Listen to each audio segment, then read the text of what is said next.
Hello, my friends, and welcome back to Movie Deputy Reviews, where we are talking about a special movie today. Not only is it special because this is your show, but I am going to an exclusive screening tonight of a new movie that's coming out this weekend, and that will be Friday's episode. So you are not going to want to miss a moment of that. Am I going to tell you what it is? You're going to have to wait and find out. But today we are talking about the movie Pressure. Now, Pressure is about D-Day. Now, if you're not familiar with that, it's a major thing of World War II. It was the day that the soldiers stormed Normandy Beach and Omaha Beach and all of that. And it was a very much a turning point, a precipice, if you would, of the war. And it all came down to something that many of us had very little knowledge of, and that's one of the things that this movie shows us. Now, I'm going to get into that a little bit more here, but I want to share with you this trailer now. I want you to prepare yourselves. There are no spoilers in the trailer, so you know me, no worries there. But this trailer is powerful. If you like history movies, if you like war movies of things that are actual true stories, be prepared. This one is going to hit hard, and this one is going to make an impact whether you want it to or not. If you have been curious about history and you wanted to learn more, I grew up in a very strong military family. And so I grew up hearing a lot of things like that, but I've never heard this story until now. And with James Stagg, that's a name that I'm not going to easily forget. Now, who is that? Well, we're about to find out. So like I said, if you like history movies, if you like watching History Channel, Discovery Channel, all of those like docuseries that they have on the movies, this is not a documentary. This is a movie, but it plays out like a movie, but it feels like a documentary, if that makes any sense. I'm not usually a big fan of documentaries, but this one was good. Now, because of the violent nature of some of the things in this movie, I am giving this a tentative guilty rating, just because it might be a little bit much for the youngest of viewers. A lot of it doesn't show a lot of the like super gory stuff or anything like that. No, nothing gory, but just the violence of war. But if you are there watching it with your children and you want to teach them, like I watch stuff like this from a young age with my family, but I had people to explain questions if I had them. And so I think that's going to be an important point on this. So if you are supervising your children, I would say innocent rating. If you are letting your children watch this unsupervised, I would say guilty. So overall, like I said, I'm giving this a tentative guilty rating, but that is where I'm at on that. Score-wise, you're going to have to hang out a bit, but let's check out this trailer. The final decision on the timing of D-Day will be mine, and mine alone. Now, Brendan Fraser, we know him well. George of the Jungle, The Mummy, all these other roles. This is probably the most powerful role that he has ever done, and the most poignant. Call General Eisenhower. Tiger was a training op, dress rehearsal for D-Day. They walked right into it. One mistake. Just that one mistake. Ike, you have to stop doing this to yourself. What's done is done. If you haven't already figured out, Brendan Fraser is playing General Eisenhower. Captain Dr. James Stagg, here at the express request of General Eisenhower. Do we have a date yet for the invasion zone? D-Day is in 61 hours from now. This is the largest seaborne invasion in history. Fate of the war, thousands of lives hinge on this. I need a forecast. Churchill tells me you're the best meteorologist in the country. Get me the latest readings from every single base within 2,000 miles of Normandy. The invasion is confirmed for Monday. Oh, they won't like this. We are faced with a succession of 2 aggressive storms. Are you absolutely certain? D-Day will be calm and sunny. I couldn't disagree with that more.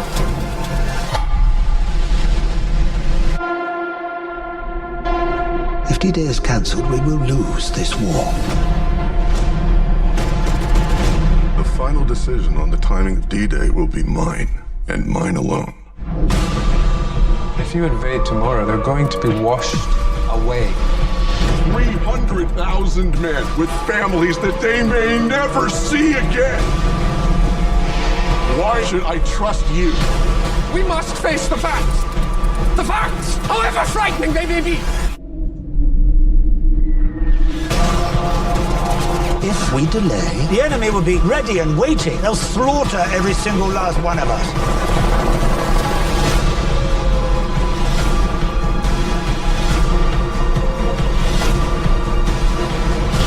The storms that I am talking about are real, and the wrath of nature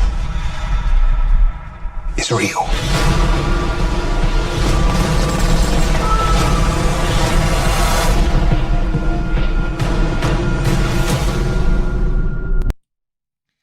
I don't know if you're watching our video side of this, but you can see how much the trailer affected me.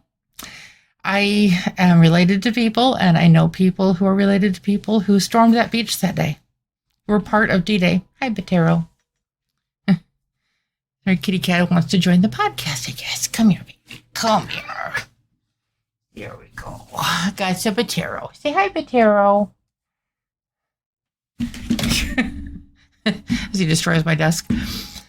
But so I can relate to this on an entirely different level now. Okay, in the back of my brain while I'm watching this, one of my biggest things, of people that know me well know I like to make fun of meteorologists. It's the only job that you can be wrong the vast majority of the time, or that you can basically guess at your work and you still get paid for it, because it's like I don't know, it's just sometimes just absolutely way off. It's like 2 days ago for like our local forecast here, that it was supposed to be just bright and sunny. Now we're expecting over an inch of rain tomorrow. So they're just kind of updating it. But it's like, okay, as we get closer, it gets a little bit closer. But when you're trying to forecast a ways off into the future, it's harder to get it right. And so like in the back of my brain, I'm like making fun of these guys. But again, these guys are doing this back when all they had were like maps and weather balloons. They didn't have radars. They didn't have, or not to the level that we have today. They didn't have all the fancy technological stuff to help with the forecasting like what we have now.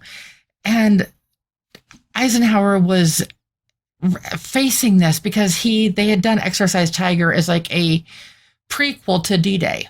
And Exercise Tiger was, feel free to Google it. It was an absolute slaughterhouse. And so many men died, and it was just so tragic. It was catastrophic is probably one of the only words I could use for it. So ahead of D-Day, he had this meteorologist that he had been working with for many of his battles. And then Churchill recommended James Stagg. And so James Stagg came in to try to provide a second opinion, and their opinions were drastically different. The one gentleman, his opinion on what was going to happen was that June 5th, 1944 was going to be a clear, sunny day. And that's the day that D-Day should happen. Well, just a basic Google search will tell you that D-Day did not end up happening on June 5th, 1944. It happened on June 6th, 1944. Now, what difference does a day make? That I'm not going to tell you, because that would be a major spoiler here. But this movie is very powerful. There are definitely some noms for Best Actor in especially in this movie, for a couple of the people involved, but especially for Fraser. I normally don't focus on that type of stuff, and I'm not going to put my focus there. But I had goosebumps, and I know people who left in tears, and there were just it was surprisingly nearly a full house when I went to see this in the theater. Some of these movies I go to see in the theater like everybody else, and this was one of them. And just the power of this movie. And then when you see like what happens when they storm the beaches that day, and you understand the cost. And if you have friends or family that are in the military, or if you were in the military, you know the cost of freedom. You know what this battle, you know what hinged on this battle. The entire war hinged on this. So it came down to a weather forecast. A weather forecast.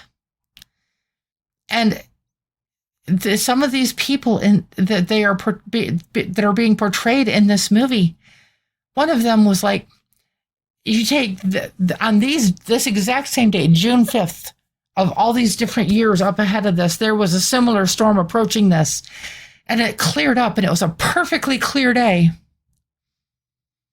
And then it came up that, hey, you're kind of forgetting a few things, that on June 5th, on these other years, these storms didn't clear up, and they became raging typhoons of sorts.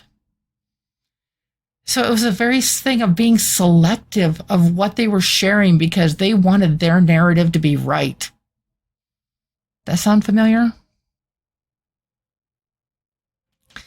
And it wasn't until that was exposed that things were able to be changed in time enough to ensure that we could at least have a chance at the upper hand on this battle.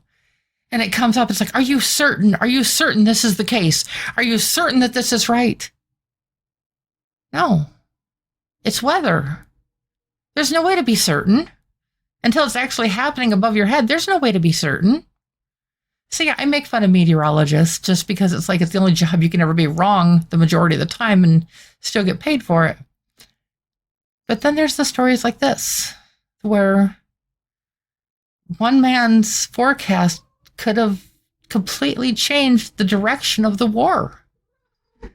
And by correcting that, hi Quincy, you want to come say hi too? But with James Stagg's correction of that forecast and his steadfastness in following what he was seeing and not just using the maps and the information to corroborate the narrative that he wanted to portray. He wanted all of the information out there and then let the decision be made off of that. It's amazing what things can do when we are presented with the whole story and not just with what fits the narrative. That's why I don't trust the media. They give you just enough information, just enough to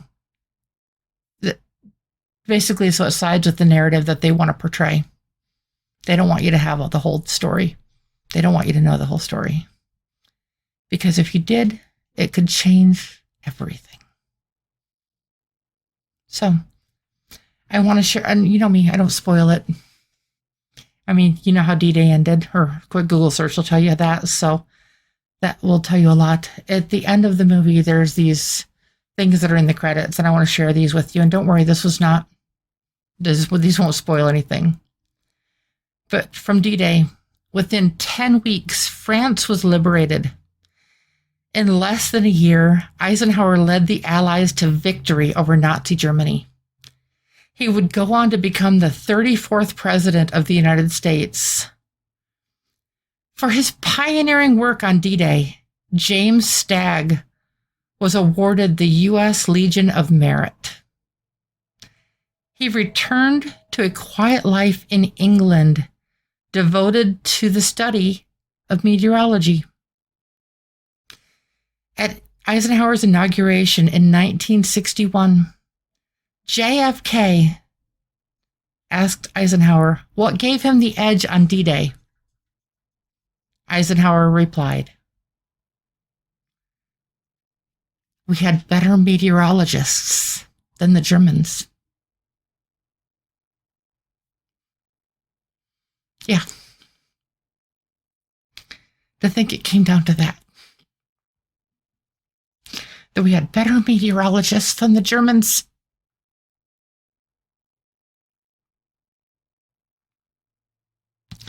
Sorry for getting so emotional on that. I'm just, like I said, I come from a very, very strong military family, and this one hits close to home in a lot of different ways. So though I may make fun of meteorologists,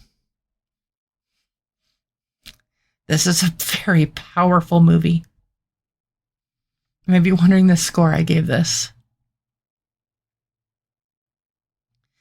On the deputy scale, I'm proud to say that I gave this a 7 out of 10 on the deputy scale. you may be thinking, why didn't you give it a higher score? When you watch it, you'll see. But this is, if you like any type of history, if you are a fan of history, go see this. Watch this on instant video when it comes out. Check it out. Share it. Watch it with your friends, with your family, with loved ones. There's a lot to learn here that we didn't know about history. And there's a lot that we don't know that we don't know. It's amazing what happens when we do. When we learn the whole story, not just what fits the narrative. So I challenge you to research things, look beyond what you're being told, look beyond the narrative, find out what really happened. You might be surprised. As always, I promise this is an adventure, so I hope that you are enjoying this as much as I am, even when I get emotional about movies such as this. But I will be back on Friday with a special movie review for you guys. Like I said, it's the special exclusive screening I'm doing this evening. But like I said, please check this out. You'll be glad you did. As always, if you haven't done so already, please click that subscribe button and turn on that little notification bell for the latest and the greatest Movie Deputy content. And as always, I will be back soon. Bye.